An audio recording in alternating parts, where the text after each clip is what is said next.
Bismillahir Rahmanir Rahim. Allahumma salli ala Sayyidina Muhammad wa ala alihi wa sahbihi ajba'een. La hawla wa la quwwata illa billahi al-ali al-azim. Rabbana atina fi dunya hasanatan wa fil akhirati hasanatan wa qina adhab an-nar. The author rahimahullah is going to go on to discuss the section Bab as-Sujud as-Sahwi. And the Bab as-Sujud as-Sahwi we can translate as the prostration of forgetfulness. And according to the Maliki, this prostration is sometimes done before salam and it is sometimes done after salam. And for other schools, either it is done completely before salam or it is done completely after salam. So there are some circumstances in our school that necessitate that we're going to make 2 sajdas before salam, and there are some circumstances where we're going to be requested to make 2 sajdas after salam. So after salam or before salam. And the way in which we make the sajdas is after we finish performing the tashahhud, we're going to make the 2 sajdas. And then after the 2 sajdas, we're going to sit back and we're going to make the tashahhud again. And then without the salawat on the Prophet sallallahu alaihi wasallam, and then say assalamu alaikum again to sign out of the prayer. So all of that the author will clarify inshallah. The first thing that he's going to clarify is to let us know where or when we are to make sajda before salam. So he says, was sujud as-sahwi sajdatani qabla salamihi. He says making prostration is 2 sajdas qabla salam in naqasa sunnatan mu'akkadatan. If he misses a sunnah mu'akkada, meaning a stressed and emphasized sunnah. And according to the Malikiyah, the sunnah mu'akkada are 8. The first one is the recitation of a surah in the first and the second rak'ah. So after the surah al-Fatiha, reading a surah, reading a surah or piece of a surah. Usually they use the word surah, but it doesn't mean a complete one. It just means that even reading one ayah after the surah al-Fatiha is a sunnah mu'akkada. Wal-jahru means to read out loud in the rak'ahs that necessitate reading out loud, which is the first 2 of the Maghrib, the first 2 of the Isha, and all of Salatul Subh. They are requested to be read out loud, and reading out loud means that you can recite enough that the person beside you could hear you. And that's in regards to men. In regards to women, it is enough that she can hear herself, is enough for her to fulfill the sunnah mu'akkada. After that we have was-sirru. Was-sirru means to recite quietly in those rak'ahs that necessitate that you recite quietly, which is all of the other rak'ahs other than the ones that we just mentioned in jahru. Wa-takbir, making the takbir other than the takbiratul ihram, other than the takbir that you'd use to enter into the prayer. All those other takbirs are sunnah mu'akkada. But what does it mean? Contrary to what we to the rest of what we mentioned, in order for a person to make sajda for the takbir, which means the saying of Allahu Akbar when you move from different positions in prayer, you would have to miss a combination of 2 of those in order to make sajda, in order to have to make sajda before salam. So although the takbir is sunnah mu'akkada, you have to miss 2 in order to be requested to make sajda before salam. After that we have what tasmi'. What tasmi' means sami Allahu liman hamida, like what the people say after the imam raises his head, or what the imam says or the individual says when he's praying alone. So when you're raising from ruku, you say sami Allahu liman hamida. If you were to miss also like the takbir, you have to miss 2 of these in order for a person to have to make sajda qabla salam for missing a sunnah mu'akkada. Now, in terms of the takbir and the tasbih, I mentioned that if you miss 2 takbirs, you have to make sajda before salam, or if you miss 2 tasmis, then you have to make sajda before salam. The reality is it can be a combination of both. Let's say you miss one takbir, you miss one Allahu Akbar, and then you miss one Sami Allahu liman hamida. Then you're going to make sajda before salam. So either you miss two takbirs or two tasmis, or you have a combination of both, meaning you miss one of one and one of the other. Then it would still necessitate that you make sajda before salam. Then the next one is the tashahhud al-awwal, and the tashahhud al-awwal is the tashahhud that a person makes in the second rak'ah. So the tashahhud, when we start at-tahiyyatu lillahi, az-zakiyyatu lillahi, at-tayyibatu salawatu lillahi, all the way down to the tashahhud, which is shahadu an la ilaha illallah wa ashhadu anna muhammadan abduhu wa rasuluh. Then until here, that is considered the sunnah mu'akkada, not the salawat on the Prophet. So when you make the salawat on the Prophet sallallahu alaihi wasallam at the end, that's not what we're talking about here when we say tashahhud. So missing that tashahhud in the second rak'ah is a sunnah mu'akkada. If you miss that, then the person should make sajda before salam. Then what tashahhud al-thani, the second tashahhud, is the tashahhud in the fourth rak'ah. If you miss that individually, then you're making sajda before salam. Then the last one is the sitting wa julus al-awwal, meaning the sitting in the second rak'ah that you do while you're reading the tashahhud. It is a sunnah mu'akkada on its own, and so if a person were to miss that, then he's requested to make sajda before salam. So those are the sunnah mu'akkadas that he's talking about when the author says in naqasa sunnatan mu'akkadatan. So if a person misses a sunnah mu'akkada, then he has to make sajda qabla salam. Then the imam is going to go on to talk about the manner in which we make the tashahhud, which I clarified at the beginning. Yatashahhadu lahuma, that he's going to make another tashahhud for the two sajdas, wa yusallimu minha, and then he's going to make salam. What does he mean? After you make the two sajdas, you're going to go back into the sitting position, make the tashahhud without the salawat on the Prophet sallallahu alaihi wasallam, and then you're going to make another taslim. Then he's going to go on to talk about the things in which necessitate or what a person does if he increases something in his prayer. He says, "Wa in zada sajada ba'da salamihi."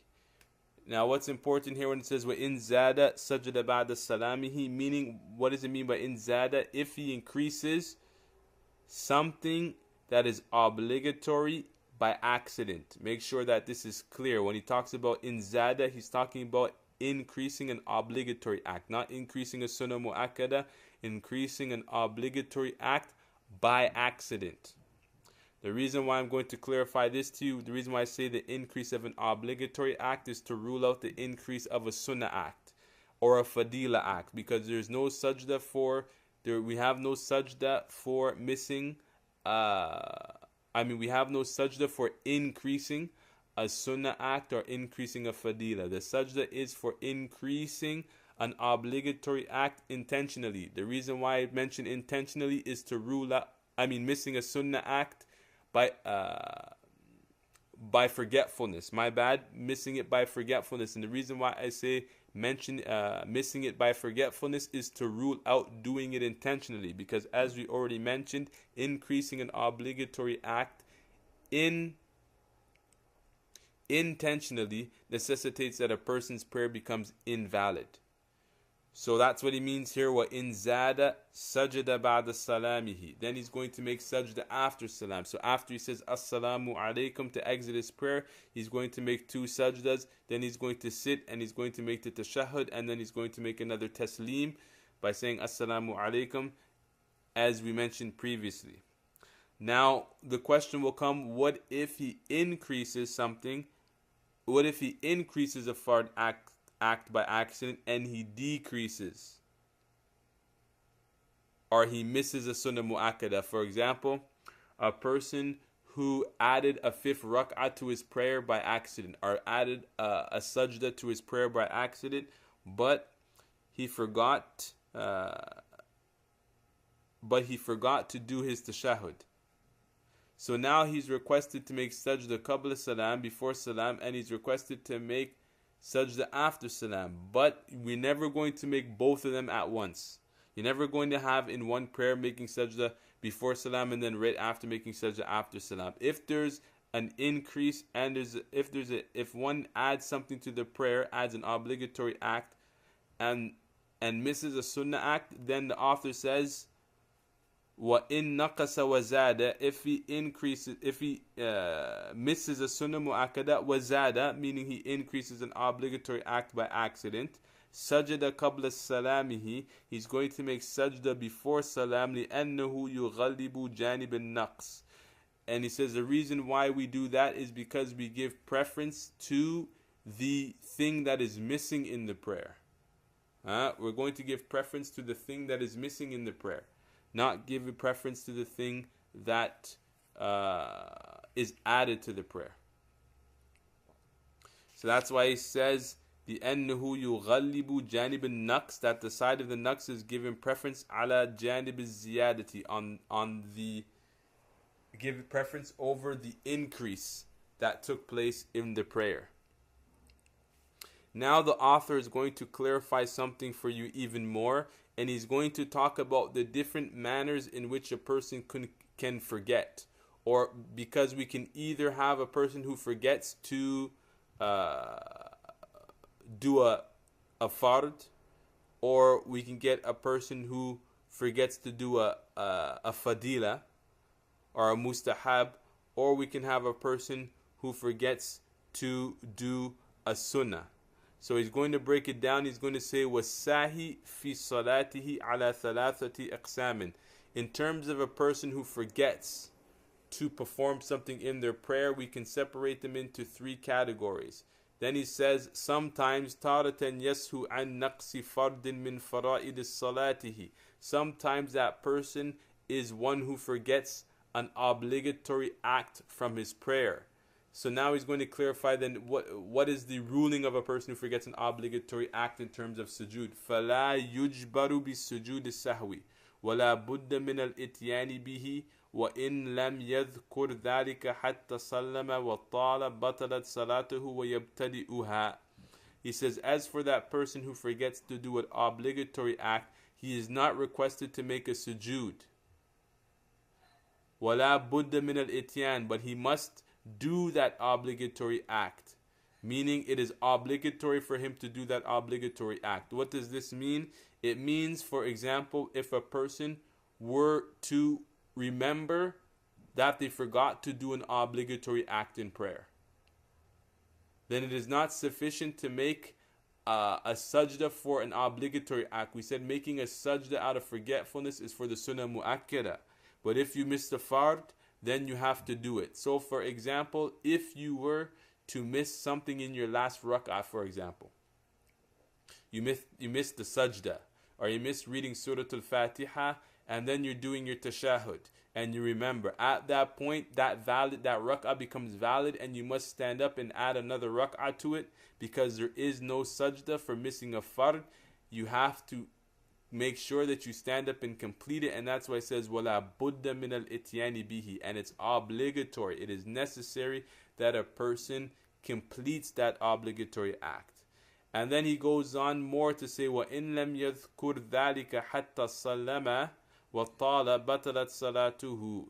And if that person did not remember that obligatory act that he missed until he said his salam. So for example, he didn't remember that obligatory act, وَطَالَ, and the time between the time that he finished his prayer and the time that he remembered was long, his prayer becomes invalid. Example of that is, let's say you're sitting in a mosque, or you finish your prayer and then you stand up and you exit the mosque, and then you remember that, oh, I forgot to do a sajda in my second rak'ah, or my third rak'ah, or my fourth rak'ah. Then because the time has gone long, then it is not then it's not possible for him to go back and correct his prayer. His prayer becomes invalid, and then the author says وَيَبْتَدِئُهَا, that then which means then he has to begin his prayer all over again. So in short, if you remember and the time is still close, then you can enter back into the prayer from the sitting position and then complete your prayer. Example, right now I'm in the mosque, I forgot to make sajda in my fourth rak'ah, and I say assalamu alaikum. Before I go to read Quran or go talk to somebody beside me, I remember that I missed a sajda in my rak'ah, in my fourth rak'ah, which means that my fourth rak'ah has become invalid. I'm going to right then and there when I'm sitting down, say Allahu Akbar to enter back into the prayer, and then stand up and finish the fourth rak'ah, and then say Assalamu alaikum. Now, if I were to exit the mosque or to start speaking to somebody or to engage in something else other than the prayer, then my prayer would be invalid, as the author mentions. Moving on to the next one, he says, وَتَارَةً يَسْهُ عَنْ فَدِيلَةٍ مِنْ فَضَائِلِ صَلَاتِهِ كَالْقُنُوتِ وَرَبَّنَا وَلَكَ الْحَمْدُ أَوْ تَكْبِيرَةٍ وَاحِدَةٍ وَشِبْهِ ذَلِكَ. He said, or sometimes a person is one who forgets just the fadila, something that's mustahab, it's not sunnah mu'akkada and it's not fard. He says, كَالْقُنُوتِ, just like the qunut, right? Reading the qunut in the second rak'ah fajr. Or Rabbana walakal hamd, or saying Rabbana walakal hamd in the prayer, or wa takbiratin wahidatin, or mentioning one takbir. This is important. Or forgetting one takbir. Remember I said it's missing two takbirs, that's sunnah mu'akkada, not one. Only missing one takbir is missing, would only be missing a fadila, and that's why he mentions it here. Aw takbiratin wahidatin wa shibhi dhalik, or anything like it. And what does he mean by anything like it? The tasmi', missing one tasmi', because we said if you miss two tasmi', then you make sajda because it becomes sunnah mu'akkada. So in this case, when a person misses these types of fadila, he says, فَلَا سُجُودَ عَلَيْهِ فِي شَيْءٍ مِّن ذَلِكَ, and there is no sajda for this. One is not recommended in any shape, form, or fashion, and not only are they not recommended, they are not allowed to make sajda for it. So that's why he says, وَمَتَ سَجَدَ لِشَيْءٍ مِّن ذَلِكَ قَبْلَ سَلَامِهِ بَطَلَتْ صَلَاتُهُ. And he says, and if or whenever a person were to make sajda in his prayer because of this, because of missing a fadila, meaning adding a sajda out of forgetfulness for the sake of missing a fadila, بَطَلَتْ صَلَاتُهُ, his prayer becomes invalid, وَيَبْتَدِئُهَا, and he is to begin it, and he is to restart his prayer over again. Now the reason why he is obligated, the reason why his prayer becomes invalid, because as we said, if he were to make sajda for a fadila, it would mean that he's making sajda out of ignorance. And so he's assuming that he's supposed to make sajda. And we mentioned doing something out of ignorance, because it's something that is obligatory for people to know. It's like doing it intentionally. So him making sajda for a fadila is like intentionally adding a sajda in the prayer, and adding something to the prayer that doesn't belong intentionally nullifies it.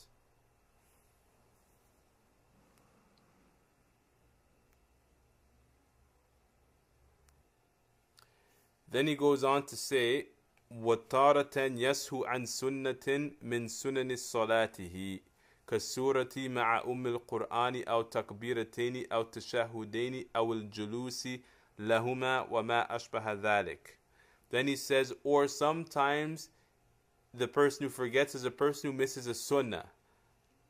And he gives an example of the sunnah, and what he's referring to is the sunnah mu'akkadas that I mentioned earlier. He says like a surah, كالسورة مع القرآن, like missing a surah, or like reciting the surah with the Quran, or with the Fatiha. What he means here is just the surah. The surah is from the sunnah mu'akkada. Or takbirataini. Interesting. He says aw takbirataini, or missing two takbirs, because that's from the sunnah mu'akkada. Or at-tashahudaini, or missing one of the tashahuds. Or awul julus lahuma, or missing any of the sittings for the tashahuds. وَمَا أَشْبَهَ ذَلِكَ, and whatever is like that. And what he was referring to is the 7 sunnah mu'akkadas that I mentioned at the beginning. And so he says, فَيَسْجُدُ لِذَلِكَ. So he's supposed to make sajda for that. And as we mentioned before, he's going to make sajda qabla salam. And then he's going to say, وَلَا يَفُوتُ السُّجُودُ الْبَعْدِيُّ بِالنِّسْيَانِ وَيَسْجُدُ وَلَوْ ذَكَرَهُ بَعْدَ شَهْرٍ مِّن صَلَاتِهِ. He's talking about here the hukm of sajda after salam. Understand that an important point to make here so that it's clear. Making sajda before salam is a sunnah, but it can be obligatory, because if a person does not make sajda before salam and the sunnahs that he mentioned that he missed were more than 3, then his prayer will become invalid. And so although making sajda whether before salam or after salam is only sunnah, if in the matter of sajda before salam he were to miss 3 sunnahs and not make the sajda before salam, then his prayer would be invalid. If it was less than that, then his prayer would still be considered sound. As in terms of making sajda after salam, the purpose of making sajda after salam is only to push off shaitan, because of the fact that he made you forget in your prayer and made you add something. Because when you're making sajda after salam, you're making sajda because you added something to the prayer, because shaitan made you forget about the amount of rakahs that you had. So in terms of making sajda after salam, back to the text, he says, وَلَا يَفُوتُ سُجُودُ الْبَعْدِيُّ بِالنِّسْيَانِ. He said that the possibility of making the sujood after salam does not expire by forgetting, bin nisyan, by forgetting. What he means here, it doesn't matter if you were to forget about the sajda after salam. For example, if you were to forget 10 hours later, or 5 days later, or 10 days later, and even in the books of fiqh they'll say even a year later, he should make it as soon as he remembers. So if you were in the mosque and you forgot to make sajda after salam and you didn't remember till you got home, just go right down and make the 2 sajdas, make your tashahhud and say assalamu alaikum. That's why he says وَيَسْجُدُهُ وَلَوْ ذَكَرَهُ بَعْدَ شَهْرٍ مِّن صَلَاتِهِ. He says make the sajda even if you remember after a month. So you're just going to stop on the spot, make your 2 sajdas, and say your salam. Do your tashahhud. Make your 2 sajdas, do your tashahhud, and then say assalamu alaikum. Now he's going to talk about an issue. He says, وَلَوْ قَدَّمَ السُّجُودَ الْبَعْدِيَّةَ أَوْ أَخَّرَهُ السُّجُودَ الْقَبْلِيَّةَ أَجْزَأَهُ ذَلِكَ وَلَا تَبْتُلُ صَلَاتُهُ عَلَى الْمَشْهُورِ. There is an important issue here. In other schools of thought, as I mentioned to you before, either they only make sajda after salam, and in some other schools they only make sajda before salam. In the Maliki school, as we see, sometimes you're making sajda after salam and sometimes you're making sajda before salam. But the ulama mentioned, for the sake of observing the difference of opinion in the other schools, because of their strong evidence, if we did something in our prayer that necessitated that we made sajda after salam, but we made sajda before salam, for example, then our prayer would still be considered valid. That's what the author means here. وَلَوْ قَدَّمَ السُّجُودَ الْقَبْلِيَّةِ. If the person were to make the sajda that he was supposed to make after salam by making it before salam, أَوْ أَخَّرَ السُّجُودَ الْقَبْلِيَّةِ, or it was necessary for him to make sajda before salam but he did it after salam, أَجْزَأَهُ ذَلِكَ. That would be sufficient. وَلَا تَبْتُلُ صَلَاتُهُ عَلَى الْمَشْهُورِ. And his prayer would not be considered invalid. So technically speaking, if one were praying behind an Hanafi or a Shafi'i who did something in their prayer that for them it necessitated sajda after salam, but for us it necessitated sajda qabla salam, there would be no problem for us in following going contrary to what we have and following them, because as you mentioned here, it's permissible and our prayer wouldn't become invalid. Although the scholars mention that doing that intentionally, meaning for a person who was praying alone, for example, and made sajda and did something and missed the sunnah mu'akkada and made sajda after salam purposely, then it's not permissible. Although his prayer would still be sound, he's doing something that's haram in some cases, and in some cases makruh, disliked. And so one should avoid playing around in that matter. But the only time when they should, observe it, of doing contrary, is when they may be praying behind an imam whose school is different. Then he's going to mention the last issue before closing up this chapter. وَمَنْ لَمْ يَدْرِ مَا صَلَّى الثَّلَاثٍ أَوْ اثْنَتَيْنِ فَإِنَّهُ يَبْنِي عَلَى الْأَقَلِّ. He says, whoever was praying and did not know whether he was praying in his third rak'ah or in his second rak'ah, فَإِنَّهُ يَبْنِي عَلَى الْأَقَلِّ, meaning he is to build upon his prayer according to the least amount.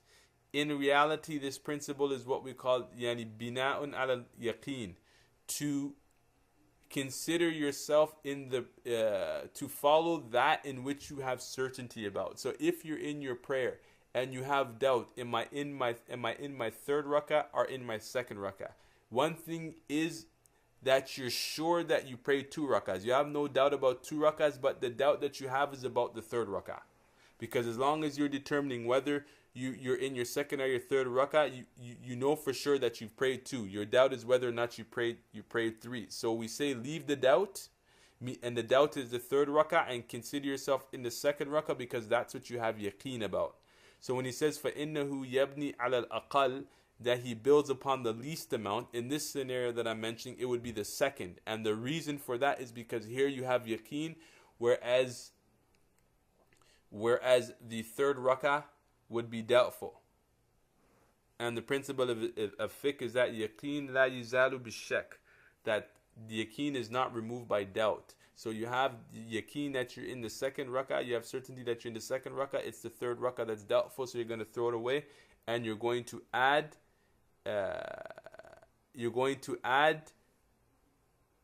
another rak'ah, and then he's going to say after you add that rak'ah وَيَأْتِي بِمَا شَكَّ فِيهِ, so you're going to add that rak'ah وَيَسْجُدُ بَعْدَ سَلَامِهِ, and in this case you're going to make sajda after salam because there's ihtimal. Ihtimal means there's a possibility that there's an increase.